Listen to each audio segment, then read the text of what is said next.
Elle est une des équipes les plus rentables de la Ligue nationale de hockey. Bienvenue sur WatchMojo.com et aujourd'hui nous continuons notre série sur les franchises sportives à succès avec un regard sur les Maple Leafs de Toronto.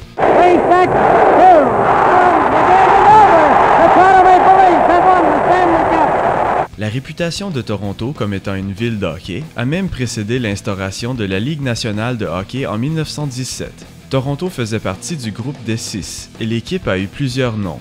Parmi ceux-ci étaient les Arenas et les St. Patrick's, mais ils ont finalement choisi les Maple Leafs en 1927.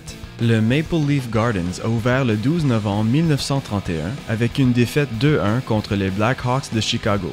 Cependant, le club a réussi à gagner sa 3e Coupe Stanley à la fin de cette saison, sous la direction de l'entraîneur légendaire Dick Irvin.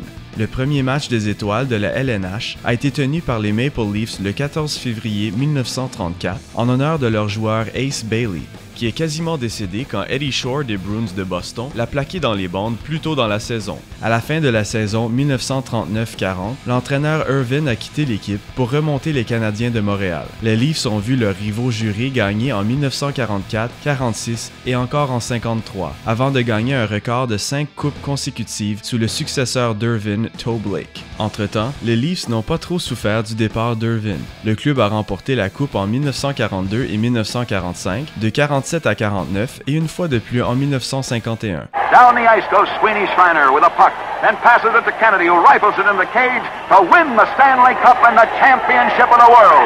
Ensuite, ils ont vécu une période difficile et n'ont pas gagné avant 1962. Certains ont nommé cette période le Barilko Curse, après la disparition mystérieuse du défenseur Bill Barilko. La rivalité entre les Leafs et les Canadiens a poussé ces deux équipes canadiennes à gagner toutes les coupes entre 1962 et 69. Les Leafs en ont gagné 3 de suite de 62 à 64, avec à leur tête les futurs membres du Hall of Fame Frank Mahovlich, Tim Horton, Dave Keon, Andy Bathgate, Red Kelly et Johnny Bauer, ainsi que l'entraîneur et gérant Punch Imlach. En 1967, les Leafs ont fait face à l'équipe de Montréal qui était fortement favorisée, mais a fini par gagner la série en 6 matchs. Dave Keon a gagné le trophée Conn Smythe donné au meilleur joueur de série. De là, les choses ne pouvaient qu'empirer. Malgré une liste qui incluait Borge Salming, Lanny McDonald et Daryl Sittler, l'équipe n'est allée nulle part durant les années 1970. Les choses allaient de pire en pire en 79 avec le retour d'Imlach comme gérant. Il a échangé le populaire McDonald ainsi que le meilleur marqueur de longue date Sittler, qui détient toujours le record pour le plus de points dans un match avec 10.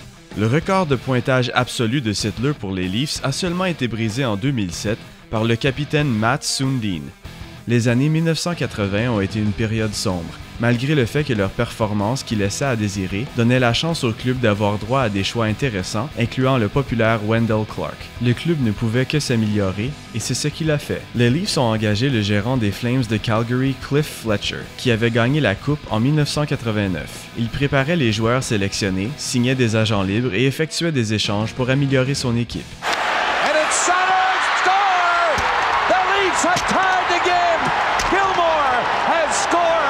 Mais malgré des joueurs tels que Doug Gilmour et Félix Potvin, le mieux que l'équipe a atteint est une perte en semi-finale contre les Kings de Los Angeles de Wayne Gretzky en 1993. À travers l'histoire des Leafs, l'équipe a gagné 13 championnats, incluant 11 Coupes Stanley, arrivant 2e après les Canadiens de Montréal. Aujourd'hui, les Leafs jouent leur match au Air Canada Centre et comptent leurs fans loyaux comme étant leur plus grand atout. Surnommé Leaf Nation, ces dévoués restent fidèles peu importe la performance de leur équipe. Open up the shot right on, the rebound scores!